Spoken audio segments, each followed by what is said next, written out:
Hello दोस्तों, welcome back to my channel.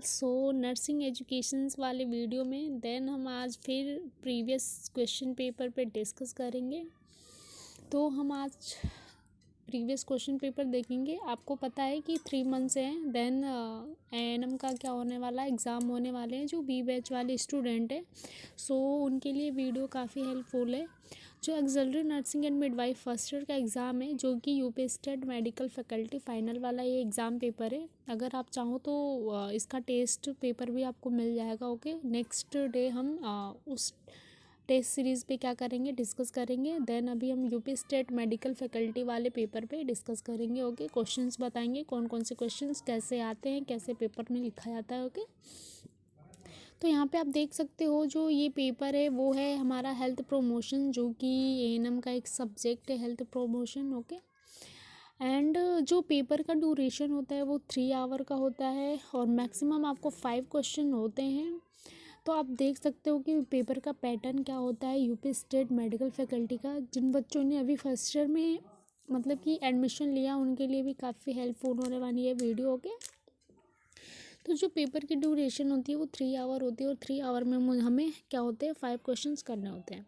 यहाँ पे देख सकते हो ये क्वेश्चंस 5 सेक्शन में डिवाइड किया गया। जो फर्स्ट सेक्शन होता है उसमें 5 क्वेश्चन होते हैं, बट 1 वर्ड वाले होते हैं। अगर आपको ईच क्वेश्चन 1 मार्क्स का होता है, अगर एक क्वेश्चन आपका गलत होता है तो 1 नंबर आपका कट जाता है। ओके, एंड दूसरा नंबर में आप देख सकते हो चूज राइट एंड रॉन्ग, मतलब कि ट्रू फॉल्स करने होते हैं। इसमें भी 5 क्वेश्चन होते हैं, ईच क्वेश्चन 1 मार्क्स का होता है। थर्ड में फिल इन द ब्लैंक्स है, ईच क्वेश्चन 1 मार्क्स का होता है, इसमें भी 5 क्वेश्चन होते हैं।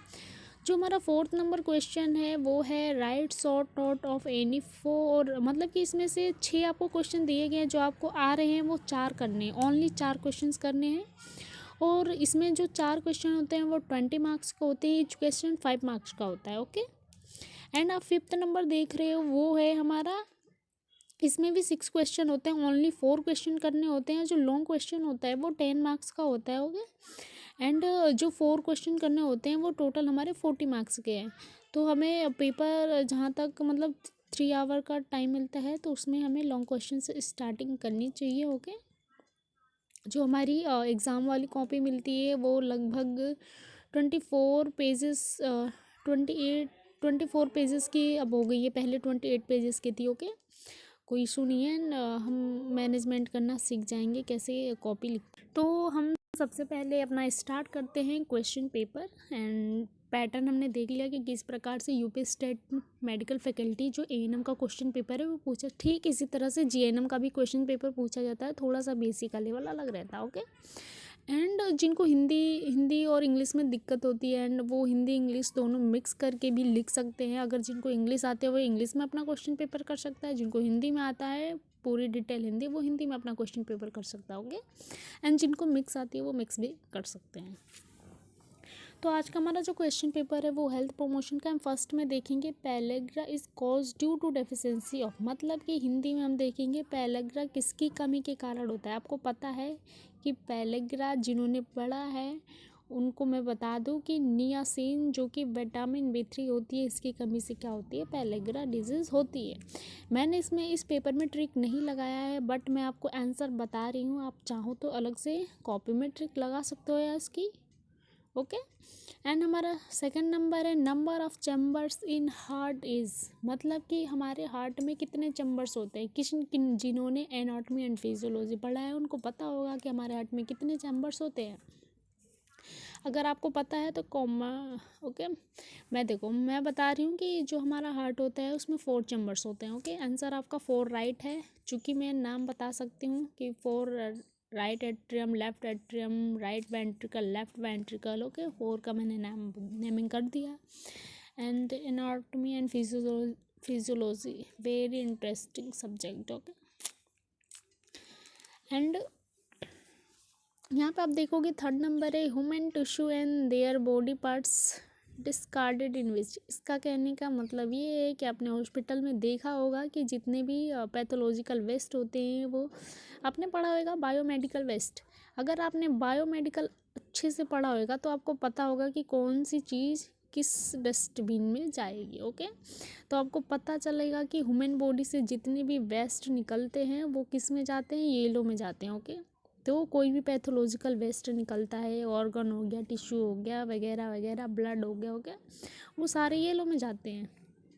तो हमारा इसमें डी ऑप्शन राइट है। ओके, फोर्थ में आते हैं largest muscle of human body. Human body का लार्जेस्ट मसल क्या है, यहाँ पे मसल पूछा। ओके, ना कि मतलब बोन्स पूछे, यहाँ पे मसल। आप क्वेश्चंस पे ध्यान देना। ओके, तो यहाँ पे मसल्स पूछा है तो हमारा होएगा gluteal muscles. Okay, C option right है। ओके, 1.5 में आता है sunlight is the main sources of, मतलब कि सनलाइट का मेन सोर्सेस क्या है, मतलब कि जिस चीज़ की हमारी बॉडी में डेफिशिएंसी हो जाती है अगर हम सनलाइट लेते हैं तो किस चीज़ की डेफिशिएंसी जो होती है वो फिल होती है। तो आपको बता दूं कि सनलाइट की डेफिशिएंसी से हमें विटामिन डी होता है। ओके, विटामिन डी की डेफिशिएंसी होती है अगर हम सनलाइट नहीं ले रहे हैं तो। ओके, तो इसमें हमारा डी ऑप्शन राइट है। ओके, एंड हम सेकंड नंबर पे आते हैं, choose right any wrong in the following statement, मतलब कि इसमें कौन सा सही है, ट्रू फॉल्स करने हैं। ओके, आपको मैं बता दूं तो यूपी स्टेट मेडिकल फैकल्टी, मतलब हमें क्वेश्चन नहीं लिखने होते हैं, हमें ऐसे ही जैसे 1.1 करके दे रहा है, हम ओनली आंसर डालने होते हैं। ओके, तो यहाँ पे देख सकते हो osteoporosis is the disease of skin. इसमें दिया गया है कि ओस्टियोपोरोसिस एक स्किन डिजीज है। नो, इसमें आपको पता है कि एक बोन्स डिजीज है, तो यहाँ पे आप फॉल्स कर दोगे। Okay, insulin is formed by liver, insulin का प्रोडक्शन लीवर से होता है। नो, ये हमारा फॉल्स है, बिकॉज इंसुलिन का जो प्रोडक्शन है वो पेंक्रियास से होता है। ओके, यहाँ पे देखोगे pertussis is also known whooping cough, yes ये सही है, ट्रू है। Okay, bed sore called is the pressure sore, हाँ ये भी ट्रू है हमारा। ओके, एंड नीचे क्लियर नहीं हो रहा क्या दिया है, बट देखते हैं यहाँ पे क्या दिया है, समझ में नहीं आ रहा। हो गया, इसको अब छोड़ ही दो। अब हमारा आता है third number, fill in the blanks. अगर आप 1 वर्ड वाले क्वेश्चन सारे राइट करते हो तो एटलीस्ट 15 मार्क्स हमारे पास ऐसे ही आ जाते हैं। ओके, फर्स्ट है हमारा 3.1 में smallest bone of the human body, मतलब कि हमारे बॉडी की सबसे स्मॉलेस्ट बोन कौन सी, कौन बता सकता है। सबसे स्मॉलेस्ट बोन हमारी ईयर की होती है जो कि स्टेप्ड बोन होती है। ओके, कोई सुनिए, ये जनरल नॉलेज के क्वेश्चन है। 3.2 में आता है foot candles in used measure, मतलब कि ये मेंटल हेल्थ का क्वेश्चन है, जो मेंटली डिस्टर्ब होते हैं उनमें मेजरमेंट करने के लिए बॉडी को फुट कैंडल्स का यूज़ किया जाता है। कोई इशू नहीं। ओके, 3.3 में आता है outer covering in the heart. आपने पढ़ा होगा कि हार्ट की जो लेयर्स होती है, लेयर्स के बारे में पढ़ा होगा, एक पेरिकार्डियम होता है, मायोकार्डियम, एंडोकार्डियम। जो पेरिकार्डियम होता है वो आउटर लेयर होता है। ओके, एंड 3.4 में आते हैं फियर ऑफ हाइट नॉन, मतलब कि ऊंचाई के डर को क्या कहा जाता है, आई डोंट नो, बट यहाँ पे आप देखो 3.5, ये आप पता कर लेना, मुझे वैसे कुछ आइडिया नहीं है। एंड फोबिया, शायद फोबिया बोलते हैं, डर को फोबिया बोलते हैं, बट आई डोंट नो कि ये क्या है। Fear of the height non, जहाँ तक पानी को हाइड्रोफोबिया बोलते हैं, पानी से डर लगता है, मैंने अभी पढ़ा नहीं है। ओके, तो आप देख के कर सकते हो गूगल से। 3.5 में आते हैं, यहाँ पे देखो काला डिजीज ट्रांसमिटेड बाय, चूँकि fear of height known is हमारे क्वेश्चंस नहीं है, बट ये अलग से दे दिए गए। मेंटल हेल्थ हमने पढ़ा है बट इसमें मेंटल हेल्थ है नहीं। ओके, तो ये अलग से क्वेश्चन बनाए गए हैं, आप चाहो तो कहीं और से भी कर सकते हो। 3.5 में देखो काला डिजीज ट्रांसमिटेड बाइट्स, काला रोग के काटने से, ये बालू मक्खी होती है सर, उसके काटने से ये फैलता होगा। एंड हमारा थर्ड तक पूरे क्वेश्चंस कंप्लीट हो गए। आप सोचो कि मैंने अभी क्वेश्चन पेपर क्यों बता रही हूँ, क्योंकि जो फर्स्ट ईयर में बच्चे एंट्री किए हैं उनके लिए काफ़ी हेल्पफुल है ये वीडियो। ओके, उनको एग्ज़ाम देने का पैटर्न पता चलेगा एंड सब्जेक्ट वाइज कैसे अपनी स्टडी कंप्लीट करनी है, तो वो सारी चीज़ें आपको पता चलेंगी जो फर्स्ट ईयर के स्टूडेंट है। ओके, और जो सेकेंड ईयर के स्टूडेंट है इनके लिए हम अलग वीडियो बनाएंगे, बिकॉज हमारे video midwifery and health centre management के काफ़ी सारे क्वेश्चन पेपर पढ़े हुए हैं, वो भी यूपी स्टेट मेडिकल फैकल्टी के, चाहें तो आप देख सकते हो। ओके, तो जो फर्स्ट ईयर वाले बच्चे हैं, अभी जून 2-3 महीने हमारे पास, जून में एग्ज़ाम होने वाले हैं। अगर आप चाहो तो ये जो क्वेश्चन पेपर हैं, प्रीवियस क्वेश्चन पेपर, मैंने बहुत सारे प्रीवियस क्वेश्चन पेपर डाल रखे हैं, आप चाहो तो रिवाइज कर सकते हो और इन क्वेश्चंस को याद कर सकते हो, बिकॉज ये सारे क्वेश्चंस बहुत ही मतलब लड़ते हैं हर बार। ओके, तो हमें प्रीवियस क्वेश्चंस पेपर को सॉल्व करनी ही चाहिए। एंड हम किसी दिन डिस्कस करेंगे कि क्वेश्चन पेपर को कैसे एक कॉपी में सॉल्व करते हैं। ओके, यहाँ पे हमारा 4th नंबर है, right short note any 4 of the following. हमें इसमें से 6 क्वेश्चन दिए गए, ओनली 4 क्वेश्चन करने हैं। ओके, तो 4 क्वेश्चन करने हैं, तो 4 क्वेश्चन में ये 20 मार्क्स का होते हैं, ईच क्वेश्चन 5 मार्क्स का होता है। ओके, तो हमें ऐसे कॉपी अपनी लिखनी है। समझ लो कि जो शॉर्ट नोट्स हैं एटलीस्ट 2.5 पेज में आना ही चाहिए। ओके, और जो लॉन्ग क्वेश्चन है एटलीस्ट 3 से 4 पेजेस में आना चाहिए। तो हमें अपने कॉपी के पेजेस के अकॉर्डिंग हमें क्या करना पड़ता है, मैनेजमेंट करना पड़ता है। ओके, तो नर्सिंग वाले बच्चों को तो मैनेजमेंट बहुत ही अच्छे तरीके से आता है, इसमें कोई वो नहीं है कि मतलब मैनेजमेंट क्या होता है। ओके, तो फर्स्ट देखो यहाँ पे दिया है right about the features mall adjustment in visual. Okay, ये इंटरेस्टिंग सब्जेक्ट है, ये हमारे मतलब कि हेल्थ प्रमोशन की बुक में दिया गया है। इसमें सब्जेक्ट ऐसे ऐसे है ना कि मतलब बहुत सारे क्वेश्चन सारे सब्जेक्ट में क्या होते हैं, लड़ जाते हो। तो ये शॉर्ट नोट्स हैं, आप देख सकते हो। अगर आपके पास मीनाक्षी मैसी की बुक है तो उसमें सारे मतलब कंटेंट दिए गए हैं। हम वैसे मीनाक्षी मैसी अगर आप बुक प्रेफर करते हो तो काफ़ी अच्छा है, और ये एग्ज़ाम के लिए काफ़ी हेल्पफुल है। ओके, इसमें थियरी रिलेटेड बहुत सारे क्वेश्चन दिए गए हैं, बट हमें प्रीवियस क्वेश्चन पेपर अलग से लेने पड़ते हैं। एंड 4.2 में देखोगे right the characteristics of the mentally healthy person. एक टाइम ऐसा था ये मेंटल से रिलेटेड कोई भी क्वेश्चन नहीं पूछा गया था, बट इस बार देखो मेंटली का कैरेक्टरिस्टिक पूछा है। तो आप अगर आपने किया होगा तो 2 से 2.5 पेजेस के बीच में लिख सकते हो। मेंटली डिस्टर्ब जो मतलब उसके कैरेक्टराइज को पूछा है इसमें।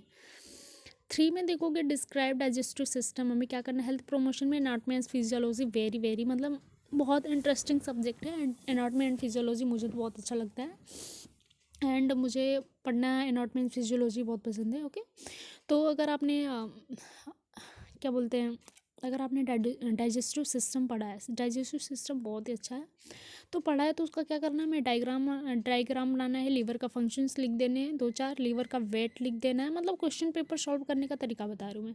इसका लीवर का वेट लिख देना है, शेप लिख देना है, कलर लिख देना है, और देन क्या करना है, लीवर का डायग्राम बनाकर लीवर का फंक्शन लिख देना है कि लीवर के कौन कौन से फंक्शंस होते हैं, पॉइंट में करके लिखना। ओके, एंड यहाँ पे देखोगे right the functions of vitamin C. अब देखो विटामिन सी का फंक्शन पूछा तो हम कैसे लिखेंगे, ऊपर डालो विटामिन सी एंड उसके डेफिशिएंसीज लिखो, कौन सी डिजीज कंडीशन होती है, विटामिन सी की क्या क्या बेनिफिट्स है, इम्यूनिटी सिस्टम को कैसे वो प्रोटेक्ट करता है। ओके, काफ़ी सारी चीज़ें हैं इसमें लिखने के लिए।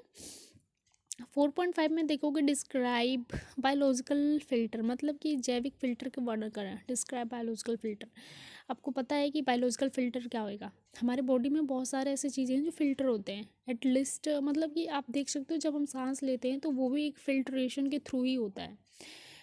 सर्कुलेटरी सिस्टम आपने पढ़ा होगा, तो देन उसमें सर्कुलेटरी सिस्टम पढ़ा होगा तो जाहिर सी बात है कि आपने फिल्ट्रेशन भी पढ़ा होगा। यहाँ पे देख सकते हो स्क्रेटरी सिस्टम एक मेन फंक्शन है फिल्ट्रेशन का, जो हमारे ब्लड को क्या करता है, फिल्ट्रेशन करता है, और जो वेस्ट मटेरियल यूरिन होता है उसको हमारे बॉडी को वेस्ट मटेरियल को बाहर करता है। ओके, हमारी बॉडी से। तो इसमें आपको जो 4 क्वेश्चन आते हैं वो आप कर दो। ओके, 6 में देखो right about the type of defence mechanism, मतलब कि इम्यूनिटी के बारे में। इम्यूनिटी डिफेंस मैकेनिज्म, इम्यूनिटी एक हमारे हेल्थ प्रमोशन का सबसे बेस्ट टॉपिक है। इम्यूनिटी जो कि हर मतलब जितने भी स्टूडेंट हैं नर्सिंग उनको इम्यूनिटी के बारे में पता होना चाहिए, क्योंकि इम्यूनिटी हमारे बॉडी का एक पार्ट है। इम्यूनिटी सिस्टम वीक नहीं होना चाहिए, स्ट्रॉन्ग होना चाहिए, ताकि हमारे बॉडी में कोई भी बैक्टीरिया एंटर ना कर पाए। 5 नंबर पे आते हैं, मैंने आपको इतना बता दिया, एंड मैंने बताया कि एग्ज़ाम आने वाले हैं, सो आप प्रिपरेशन करना स्टार्ट कर दो। ओके, अगर यहाँ पे देखो 5 number answer in details any 4 of the following. इसमें से 6 क्वेश्चन दे। यूपी स्टेट मेडिकल फैकल्टी का पेपर बहुत अच्छा आता है। अगर आप 6 क्वेश्चन तैयार करते हो ना, तो अगर उसमें से 4 भी अच्छे से तैयार कर लेते हो ना, तो 6 में से एटलीस्ट 4 तो आप कर ही दोगे। यहाँ पे देखो 6 क्वेश्चन दिए, हमें जो आते हैं 4 वो हमें कर देने हैं। यहाँ पे देखो नंबरिंग भी दी गई है, कि 10 मार्क्स का होता है 1 क्वेश्चन, टोटल 40 मार्क्स। यहाँ पे देख सकते हो 1 में डिफाइन मेजरम describe the causes and symptoms describe. वैसे पेपर थोड़ा क्लियर नहीं है बट कोई सुनिए। इसमें तो कुछ बताने नहीं है। यहाँ पे देखो मैरास्मस करके दिया है क्या, अच्छा पीएम प्रोटीन एनर्जी माल न्यूट्रिशन का नाम आपने सुना है, उसका ये पार्ट है मैरास्मस। प्रोटीन एनर्जी माल न्यूट्रिशन में हमारा क्या आता है, मैरास्मस और क्वासियाकोर, नाम सुना होगा आपने।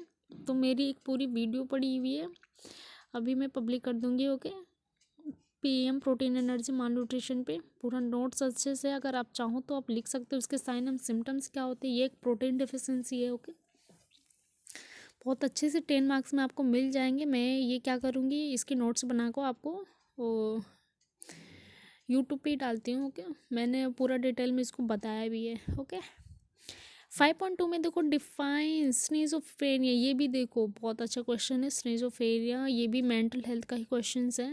एंड मैंने सॉरी इस पे मैंने नोट नहीं बनाया because mental health I don't like this mental health. Okay, तो आप चाहो तो मीनाक्षी में से अगर आपके पास बुक है तो आप क्या कर सकते हो, स्नीजोफ्रेनिया को पढ़ सकते हो। बिकॉज कोई दिक्कत नहीं है, फिर भी मैं इसको यूट्यूब पे वीडियो बना के डालूँगी। ओके, कुछ दिन में मैं डाल दूँगी।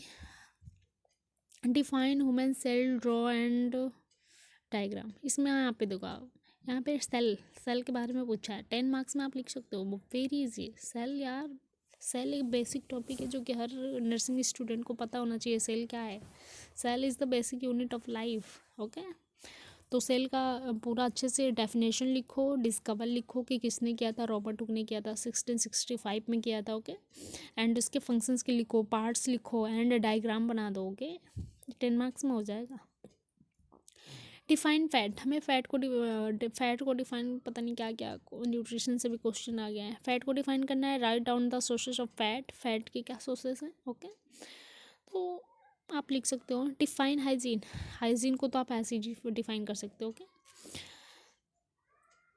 ये मैं हेल्थ प्रमोशन का है, आप स्टडी करो अच्छे से। ओके, तो आप पेपर उतना जितना हार्ड हमें सोचना चाहिए उतना हार्ड आया नहीं है, क्योंकि 2022 में एएनएम का पेपर बहुत ही हार्ड था। ओके, एंड अभी तो खैर ठीक है। 5.6 में देखोगे उस टाइम 2022 में बहुत बच्चों की एएनएम में बैक आई थी। सो मेरे हिसाब से आपको स्टडी कर देनी चाहिए। और जो एएनएम को इजी हल्के में लेते हैं, बट इजी है नहीं, वेरी वेरी टफ। अगर जो बच्चे पढ़ने वाले हैं उनके लिए कुछ भी टफ नहीं है। ओके, यहाँ पे 5th में देखो हाइजीन को हमें क्या करना है, चलो हाइजीन हो गया। एंड 6 में देखते हैं डिफाइन, क्या दिया है, वृद्धावस्था नर्सिंग को परिभाषित, मतलब कि डिफाइन जेनेटिक, पता नहीं, nursing describe the physiological changes. अच्छा, ये क्या कर रहा है, मतलब कि जो बुढ़े लोग हैं, मतलब उन लोगों के वृद्धावस्था के दौरान कौन कौन से बॉडी में कौन कौन से चेंजेस होते हैं उनके बारे में हमें डिस्क्राइब करना है, कैसे ओल्ड एज में पेशेंट की केयर की जाती है, ये सब लिखना है। ये सब टॉपिक बहुत ही इंपॉर्टेंट है, क्योंकि हमें जो लगता है कि हमें टॉपिक इम्पॉर्टेंट नहीं है उसी से हर साल क्वेश्चंस आ जाते हैं, बट हमें सिलेबस के अकॉर्डिंग ही पढ़ना चाहिए। मैंने सिलेबस का भी वीडियो डाल रखा है, आप चाहो तो देख सकते हो, बहुत ही अच्छा सिलेबस है। एंड सिलेबस के अकॉर्डिंग ही कभी भी हमें स्टडी करनी चाहिए, बिकॉज पेपर सिलेबस से ही हमारे बनते हैं। सो थैंक यू दोस्तों, नेक्स्ट वीडियो में हम अगले पेपर के साथ मिलेंगे। धन्यवाद।